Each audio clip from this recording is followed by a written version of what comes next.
This is Candidate John. We're about to do an interview with a news station. Final press piece for the campaign.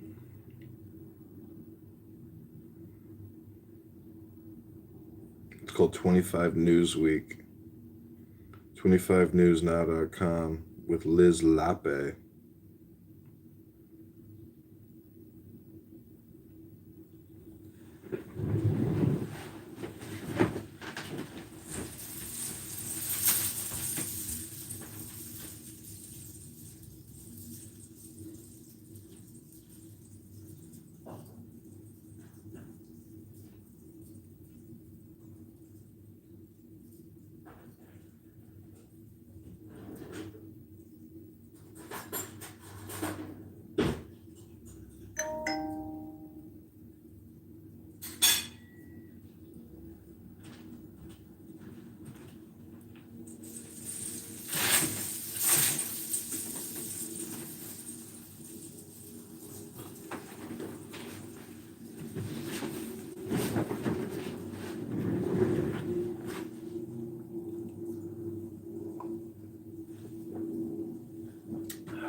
All right, everybody, this is Candidate John. I'm about to be interviewed by the news.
And when they're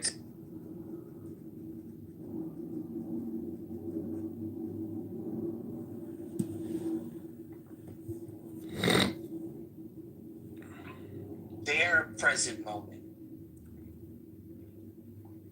So if you think about it, it can also mean the translation. So the translation from one language to the next, Muhammad's going to say, well, we're going to lose some of that message. And they can play with the words a little bit. So don't completely trust them. That's what he's really trying to say. It's in a different.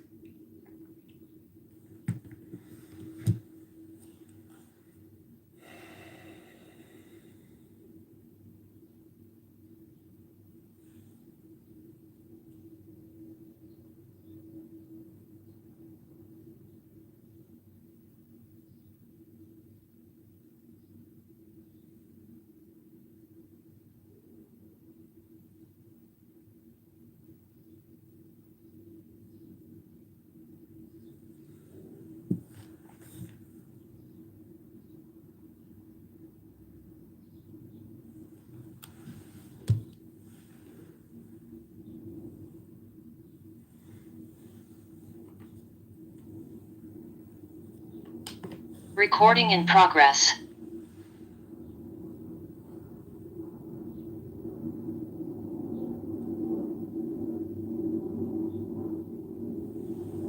Hello, how are you today? Hey, I'm good. How are you? What was your name again?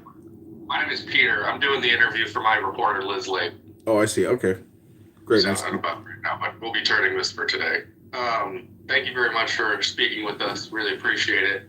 If you just do me a favor and say and spell your first and last name, and then whatever the title you would like underneath. Sure. John Kitover, JOHN KITOVER, and the title is Candidate Congressman for Illinois 16. Now, can you just do me a favor? Just tell me about yourself. Sure. Born in Chicago. Father was a cop. Mother was a postal worker. Went to Niles West High School in Skokie. Went to the Citadel Military College in Charleston, South Carolina. Served in the South Carolina in the Illinois Army National Guard as an infantry sergeant and a U.S. Army intelligence officer.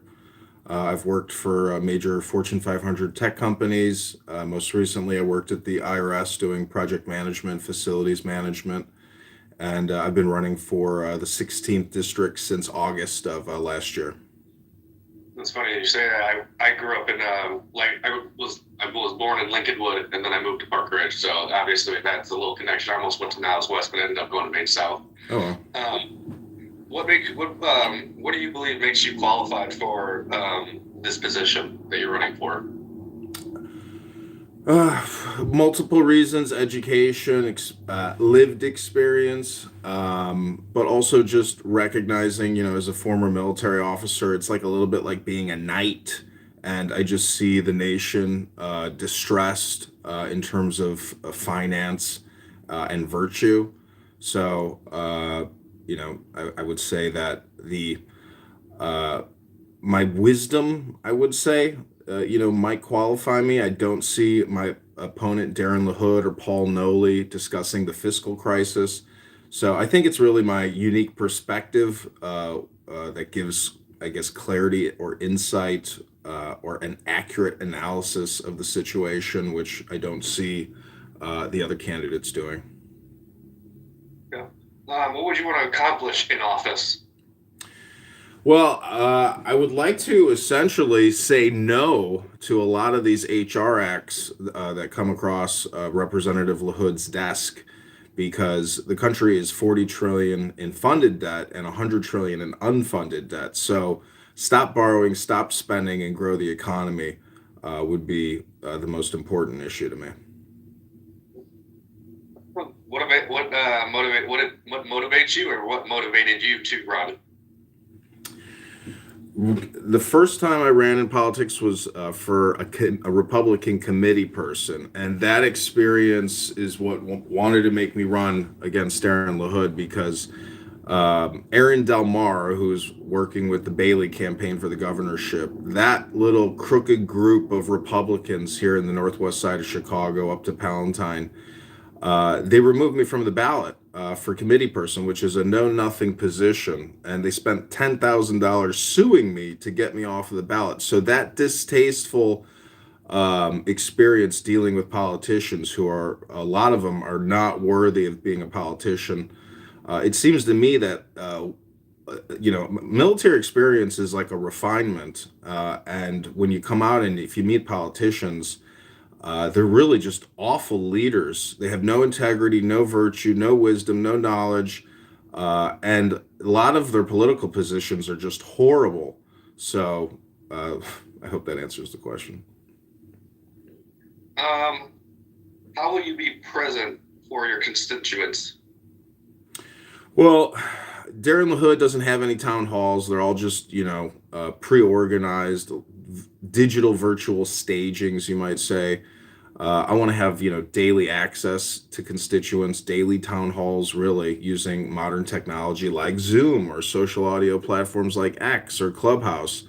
I've been to other countries, and the leaders of those countries, like in Jordan, for example, they actually have a weekly radio call-in where, citizens can complain about anything. So I want to basically, run a complaint department and understand what the constituents are experiencing and expose it, categorize it, upload it so it's transparent, and bring some accountability to the office that Darren LaHood is not bringing any. There is no accountability there.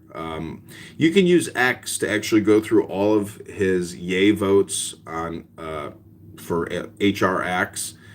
In particular, the COVID-19 vaccine financial response, which was many, many trillions of dollars in debt created, the CARES Act, the HEROES Act, the SAVE Act, all those acts that Darren LaHood voted on, which mass manufactured the COVID-19 ZAV, the vaccine. No accountability there, no oversight. Pfizer, received $30 billion to generate these pre-patented vaccines. So I hope to bring transparency to the office of the 16th District for Congress.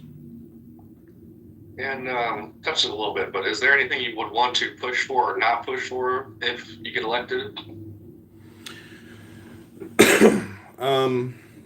What I would want to push for really is integrity and responsibility, because no one, you, myself, no family, nobody runs their lives the way that the government gets away with running their lives. It's essentially an unlimited credit card, and every year we're spending $7 trillion, bringing in $5 trillion. So that type of behavior has to end. We can't spend more than what we bring in. And that's what I hope to, communicate, because a lot of this position is just communication.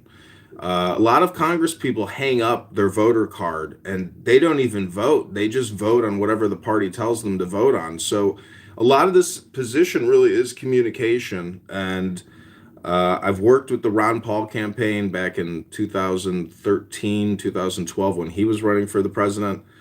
So I have a lot of fiscally conservative, libertarian leaning principles, and so that type of education and communication, which is what I think most people want to hear. I think most people are libertarian, but because of politics, they're Republican or Democrat. So to me, it's an exciting opportunity to try to educate and communicate what I consider truths. And how we are out of alignment and not in compliance with the truth, which is that we are running a Ponzi scheme, which is a massive debt bubble, and we are not reining it in, we're not paying it off, we're just expanding it. And Donald Trump, unfortunately, though I like him, he's not fiscally conservative enough, in my opinion. If you want to save the republic, if you want to save democracy, we have to start saving and stop spending. If elected and you get to DC, how would you work with your Republican candidates, but also how would you work with your Illinois representatives, whether it's across the aisle or not, to make sure that you're doing what's best for residents here in the state? Well, I would vote yay on, I suppose, many, Republican initiatives, as long as that spending is effective and useful. But in terms of working across the aisle, I don't see the Democrats possessing too much intelligence in terms of spending. A lot of local representatives, in Illinois politics, if you want to borrow $15 million to give as a gift to fund an abortion, I'm thinking about a particular individual, there just is really a lack of intelligence with regards to priorities. So I just hope to help Republicans prioritize spend, and I hope to essentially illuminate what Democrats are doing and where they want to spend the money. Because if we know where our taxes are going and there's really a lack of transparency there, we wouldn't be spending a lot of this money on a lot of these acts and a lot of the pork and earmarks that they stuff into the district. Like LaHood 2 weeks ago announced $16 million in spending in the district at a fire station, at a police station. He goes around, he says, I'm the magic man. Here's all the money for new projects, new programs, new infrastructure. But meanwhile, another congressman might bring in $150 million into his district through earmarks. So that to me is, strange that based on your position in the Congress, whether you bring in $15 million annually or $150 million. That's not really fair, and it's not just. So these earmarks, all this earmark spending, in my opinion, has to end, and it can't be secret or private or unknown to the public. You know why there's this huge discrepancy in spending. Yeah. Well, John, is there anything else that you'd like Illinois residents, voters to know about you, what you stand for, anything that we may have not have touched on? So they removed me from the ballot because I had insufficient signatures. Every time you run, when your petitions get challenged, you have to go get a second signature from that signer and have it notarized as an affidavit. So running as an independent candidate or a grassroots candidate is very difficult.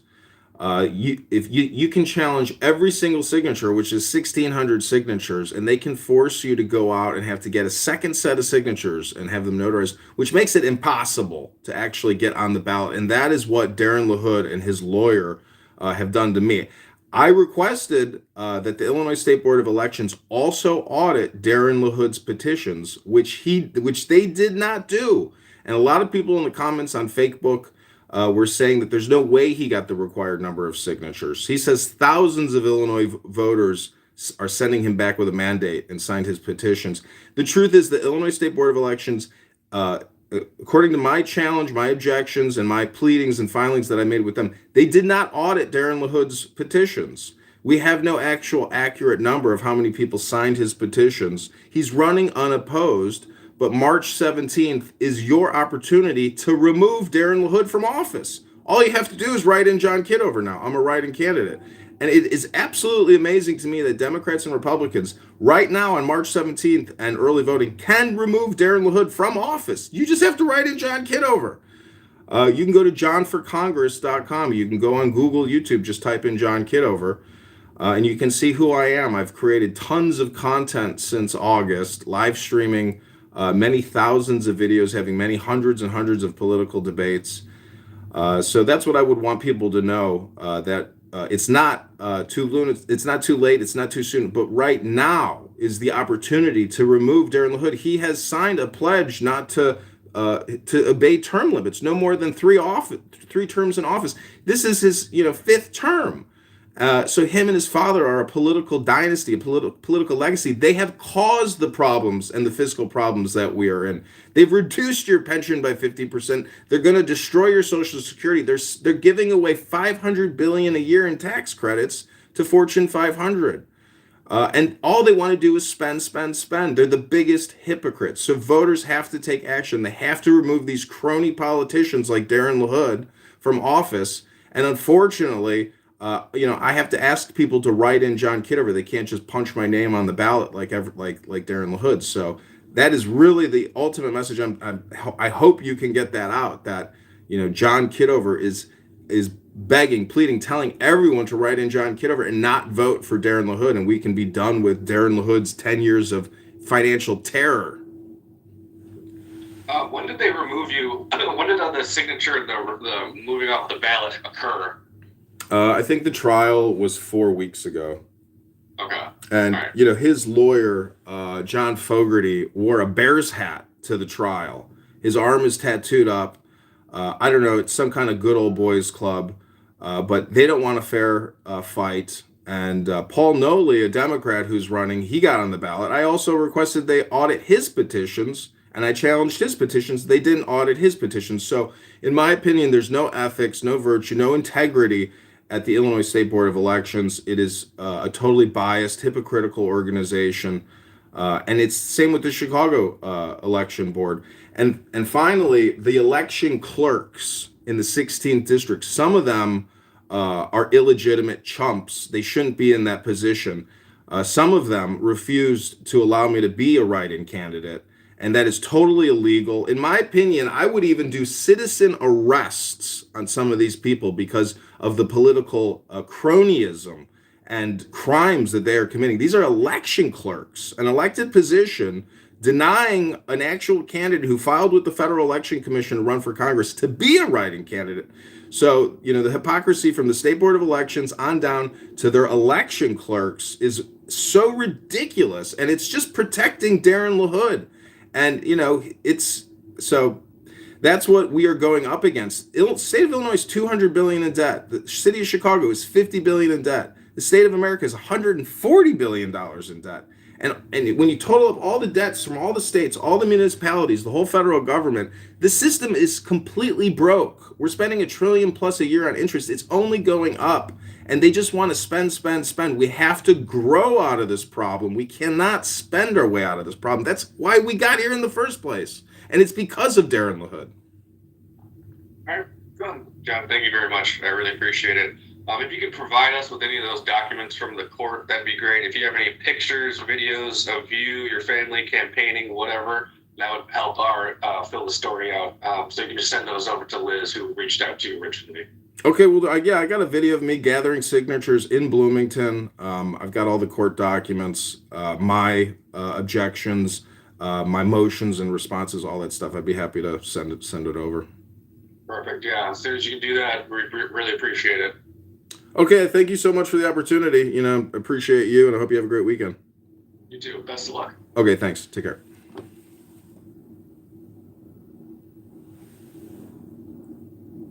All right, that's my interview against Darren LaHood.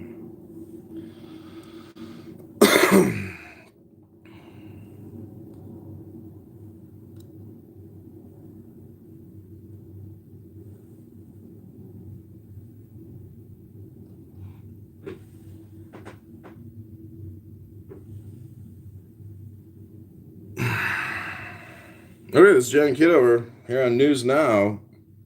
They want to see my pleadings.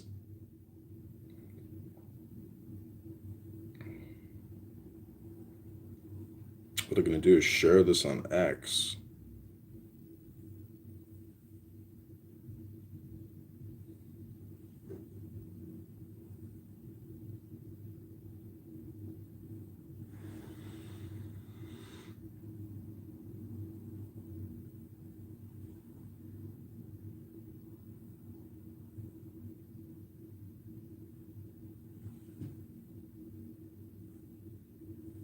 Okay, everybody, this is johnforcongress.com. Thanks. I'm going to email them back these documents. Go to johnforcongress.com. This has been a news interview with candidate John.